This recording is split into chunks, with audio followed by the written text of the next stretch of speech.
بہادری یہ ہے کہ آڑے وقت میں پڑوسی کا ساتھ دیا جائے اور مصیبت کے وقت صبر و تحمل سے کام لیا جائے۔ سب سے اچھی زندگی اس شخص کی ہے جس کی زندگی میں دوسرے بھی شریک ہوں، اور بری زندگی اس کی ہے جس کے ساتھ دوسرے شریک نہ ہوں۔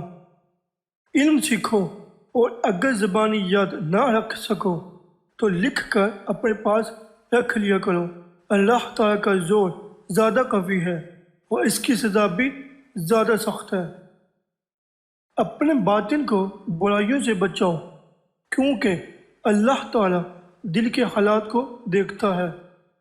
بہتر شخص وہ ہے جو صرف اللہ تعالیٰ کو اپنا مولا و نصیر سمجھے، جو کچھ اللہ نے اس کے لیے مقدر کیا ہے اس پر راضی اور اس سے زیادہ کی تمنا نہ کرتا ہو۔ افسوس ہے ایسے شخص پر جو باوجود جاننے کے بلا کسی عذر سیدھے ہاتھ سے ناک صاف کرے۔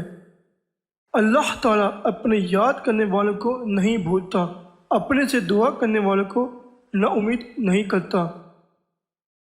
دنائیوں میں سب سے بڑی دنائی تقوی اور کمزوری میں سب سے بڑی کمزوری بدعمالیہ ہے۔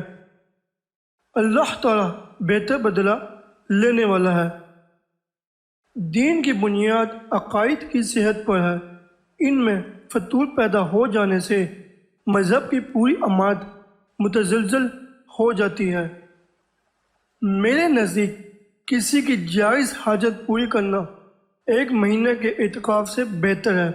اسی لیے آپ حاجت مندوں کی ضرورت پوری کرنے کو نفل عبادت سے بہتر سمجھتے تھے۔